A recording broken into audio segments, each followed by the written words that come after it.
Hello, and welcome to Real Person Reviews. I'm Sam, and I'm a real person. And today I want to talk to you about Call of Duty Black Ops. I'm actually planning to look at, because I've looked at a lot of Call of Duty games already. So now I'm looking to go through the Black Ops line of games, and I'm starting with the first one, which I'm actually pretty familiar with. I played it a ton on PlayStation 3 back when it was new. Um, and then I recently got it again here on my Xbox Series X to try to give it a bit of a review for a more modern age here.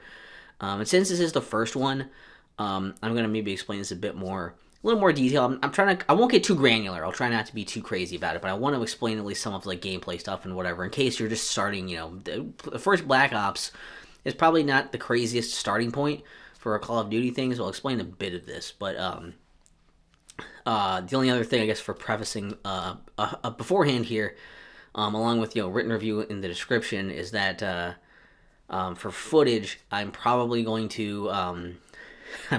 going to show just some of the campaign and then some zombies, and you'll probably understand why as the review goes on if you don't know already. But I think that's all I need to really preface here. So let's just dive right in. All right, so Black Ops is the first in the sub series of Black Ops games in the Call of Duty series. First person shooter still. It's nothing crazy different, and it's what you'd probably expect from a relatively modern first person shooter. You can have basic gameplay stuff of you can shoot, aim down sights, throw special grenades. You can walk, run, duck, crawl, jump. It actually adds in a new technique in here where if you run and then you hold the crouch button while you're running, you can actually do this dive forward. That's a thing that they've added here. And for as far as like the story mode, the solo campaign here, it is a bit more of a cinematic take here, a little bit, kind of borrowing from like some of the Modern Warfare stuff we had seen. And a lot of this kind of borrows from those games in a lot of ways. So it has more of a cinematic presentation.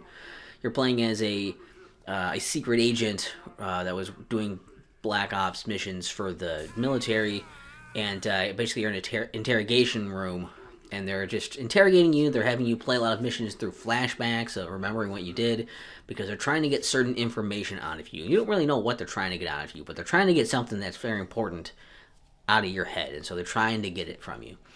And I mean, I can't say too much about that plot stuff because I don't want to spoil the story for you, but that's more or less what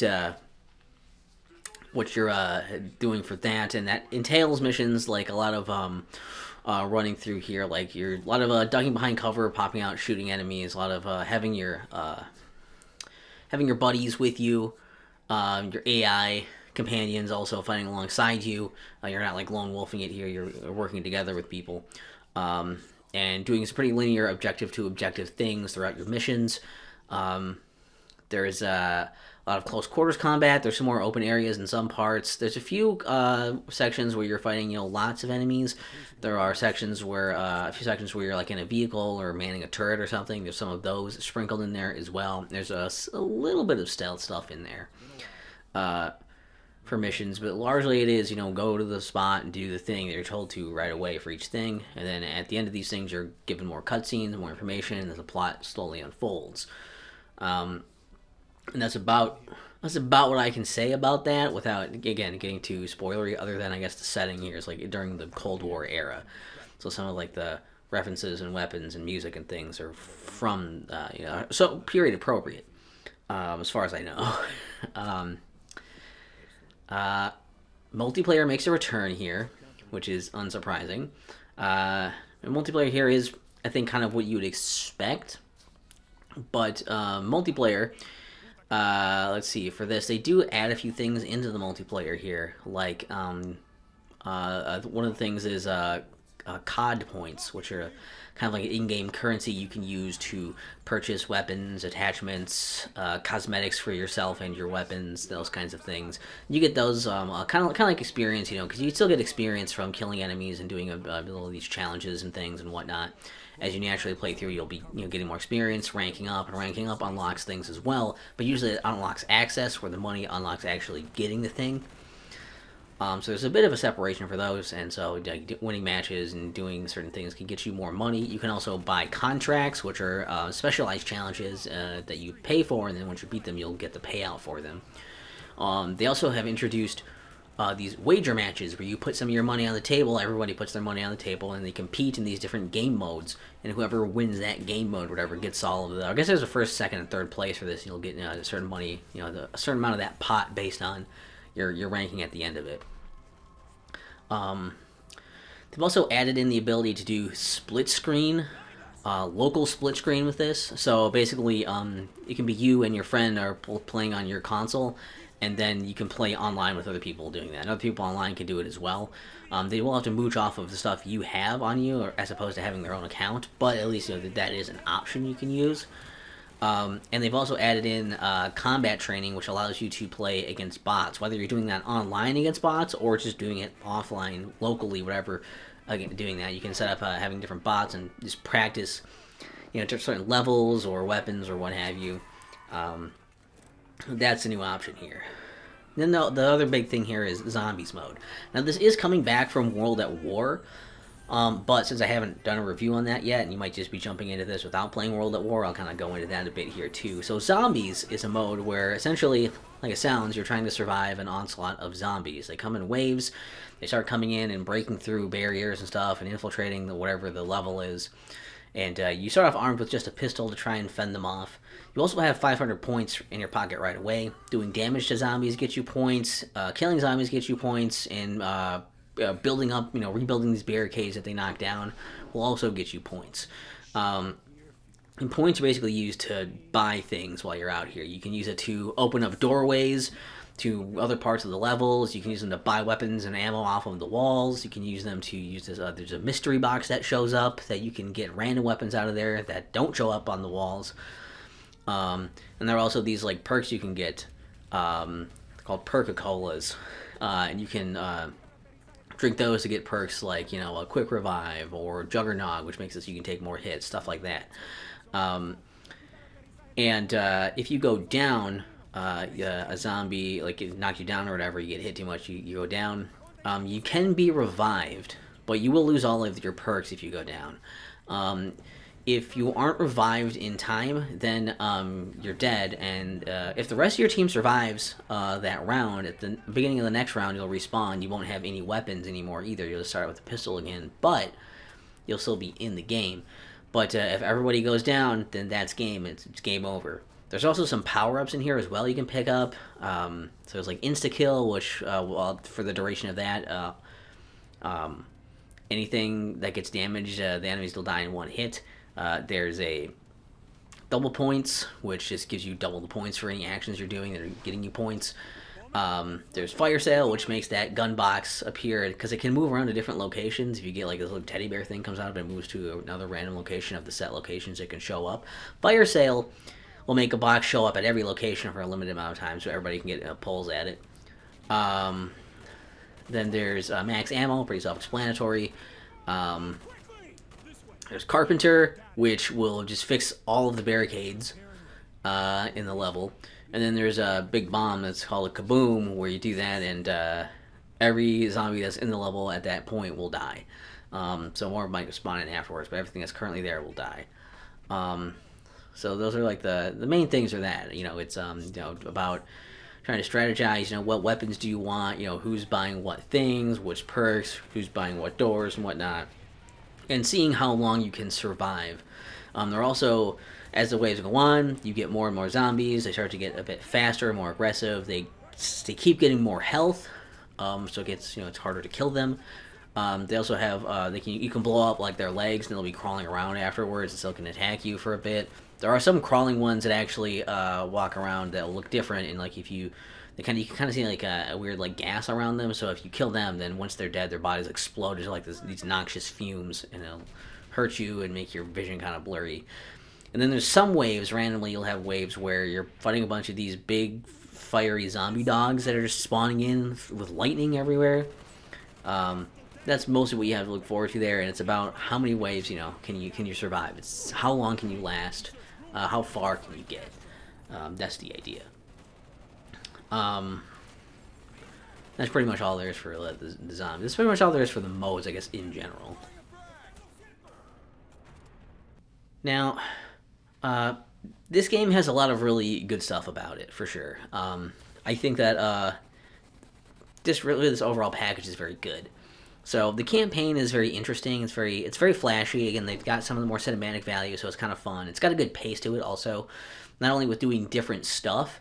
So you're keeping it varied, but also nothing really drags on for too long either with the different things that you're doing. So I never really felt like, man, I wish this part would just be over. I've been doing this forever. I never really felt that. And they kind of try to keep you hooked by like, what is going on? We're trying to solve this mystery. What's happening? What's the thing? So it definitely can hold your interest with that. Um, and the zombies is a really really fun mode. They've done a lot to actually make this better than the previous one, I think too. There's just a lot more to go around where there's a bunch of different strategies of like which perks do I want to get this time? What's more important? Which route should we take for going through opening doors and doing things? What guns do I want? You can also like there's a machine that can do like a pack-a-punch that like actually will give you a significant upgrade to that weapon, so it's like really really strong.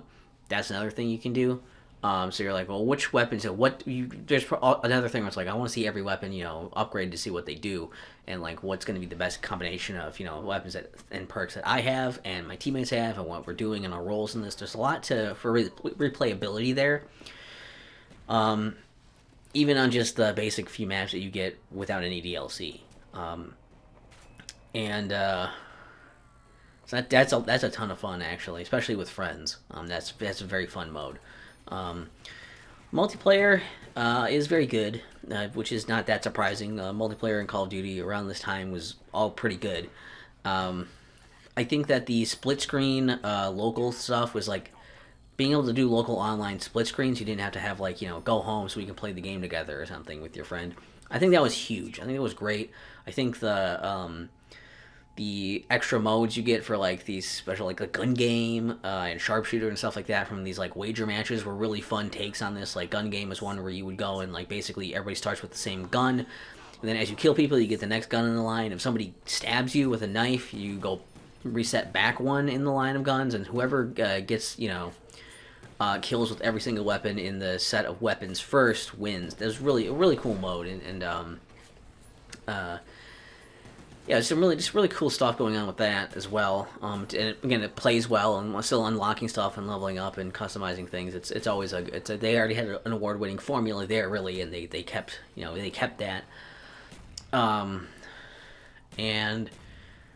also love that they have combat training, because then even if nobody's online playing or the servers are offline or something, you can still turn on bots and play, with your friends locally or just by yourself even. I think that's a really, really big thing. I think it's understated here a lot about this, but that's a really cool thing that not a lot of games will do, especially ones that have such a heavy focus on the multiplayer online stuff. They don't usually be like, hey, let's do this too. So there's that. And yeah, a lot of that got pretty addicting. The thing is, the multiplayer is sadly something that's not really that great of a thing anymore. It was really fun back in the day when it was active and everything, but nowadays they have turned the servers back on with like they did with a bunch of Call of Duty games, which is cool. So it makes it so it's still kind of playable that way too.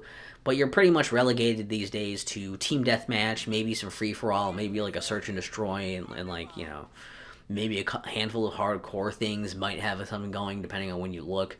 But I couldn't get any wager matches going. Most of the modes have just dead zero people in them. It's pretty much a husk of what it used to be. It's just definitely kind of coasting on fumes at this point. Not quite something I'd super highly recommend for that. I guess it's kind of sad because there are so many things you could do. At least combat training is still there as well, and it's still like an option for once the servers either go down again or people are just totally gone from it. But yes, people have been spread very thin thanks to like 20 Call of Duty games being out at the same time with online servers to play on. Um, so that's maybe the biggest disappointment with the online stuff, and also the fact that there's no, they don't have the wager match things like gun game, sharpshooter, sticks and stones, any of that. None of that. One in the chamber. None of that are modes you can just select for combat training, just to play them outside of it either. So those are kind of just effectively dead unless you're going to get friends together or can get a group of people. Like you have online influence to bring people in to play this. Like there's those aren't going to happen, which is pretty sad. Um, the zombie mode, I do like the zombie mode. Like I mentioned, I do like it, but regardless, it does still get repetitive. The beginning part is usually you play it about the same. The beginning part and do the same kind of thing until you can get to the box and start getting some weapons out of there. And then once you get around, at least like around 30 or so, it gets to be like, well, we're basically just at this point, we're kind of doing the same thing every round, just running, making these loops and like, doing the same thing over and over and just trying to see how long we last until somebody messes up or just gets so bored that we quit. So it's not like going to be great forever. After you do it for a number of times and try out different things, eventually be like, all right, I need to break from this for a while. And the campaign, while it's still a solid campaign, and I will fully admit that part of the reason I'm not a huge fan of this campaign is just because when I play Call of Duty, I sort of just shut my brain off and it's like, they're going to tell me exactly what to do next and where to go next and whatever, so I don't have to think. So I'm just going to focus on shooting things and it'll tell me where to shoot them. That's kind of where I'm at right with this, I guess. So, yeah, that, I mean, like, I think if you pay more attention to the story and stuff, it might be more engaging too. But it does feel a little bit like whatever to me because I'm like, it was an interesting story, I guess. They had some nice presentation, I guess, but I ultimately just forgot almost everything about the story. When I replayed this, I don't remember almost any of this. I remember like one major thing, and that's about it. So. I also think that the multiplayer is a little more satisfying than the solo campaign in the sense of like feedback. When I shoot somebody in multiplayer, I get little hit markers. When I kill somebody, I see little points pop up. But in the campaign, when I'm playing, it's like I'm shooting at people. And I'm like, I don't know if I'm waiting for someone to pop out here, or if I'm just like sitting here, waiting on a corpse that's never gonna come out of come around the corner anymore. And when I shoot somebody, it's like, do I keep shooting them because they're not dead yet, or are they just doing a long death animation? Am I gonna like waste ammo pumping it into something I can't hit anymore, or should I be shooting more because he's not actually dead yet? He's gonna run away if I try to like ignore him now. The feedback could be a little bit better. So I'm saying this game is not like, it's not perfect. There's room for improvement, even though I think it is pretty good. They could do a little bit more. They could have a little extra polish on some of these little bits and bobs here. But like I say, overall, Black Ops is a very good package. I think this game still holds up pretty well. And again, the rounded content you get here between the solo campaign, even considering like offline, it's mostly offline now. Online is barely a thing.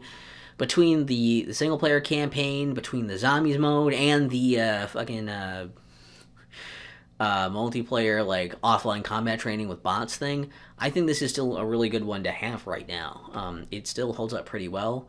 And in fact, I think I don't know if I necessarily enjoyed it more, but I definitely have a greater appreciation for this game than I did when I originally played it when it first came out. It's like whatever, a decade or more over a decade later, and I'm like, I'm finally like, I can stop comparing this directly to Modern Warfare 2 and appreciate what this thing does do. A lot of things this does are really good. I think there's a lot here that's just, I think there's a reason that we got a bunch of Black Ops games. It's probably because they're like, let's do more of these because this was pretty good and people liked it a lot. It's a quality game, good package. I will say if you want to get it though, wait for it to be on sale or something, or just get a physical copy because like it's on Xbox that I have this, right? I probably, if I had patience, I would have just got a physical copy. This costs $40 digitally still. It's 2025 and this thing costs full price $40 for an Xbox 360 game. Yeah, so that's kind of sucks. But is it worth that? Probably not. But I think if you can get it for 20, or you just find a physical copy somewhere and pop that in, like, yeah, I think that's worth it. That's what I would say. And again, if I was willing to wait, I would probably have a different story for some of that too. But I'm also kind of in the point in my life right now where I'm like, you know, when I want to play a game, I'll just get it and then I'll play it. It should be worth it, right? Um, and that's gonna come back and bite me for this little jaunt through these games because unless a sale comes up during me doing this, well, Black Ops 2 is $60. So that's next, but I haven't played a zillion hours of that. So that'll be interesting to see. That'll be basically the newest Call of Duty I've ever played at this point. Because before this, Modern Warfare 3 was. So this is very uncharted territory. I've heard people say good things about Black Ops 2, so I'm excited to see it. But that's what's next. And what do you guys think? What do you think of Black Ops? Do you think it holds up, or do you think there's too much nostalgia for this game? And how does it fare within the series, within the sub-series of Black Ops games, that kind of stuff? Share some stories about playing, zombies and whatever, and all this other stuff. That's cool. I don't know. Just strap in for more COD content, because unless I get kind of burnt out in the middle of doing these, there's going to be at least 5 more of these sometime relatively soon. Yeah, I'll leave. But you'll miss me when I'm gone. I'll make sure of that.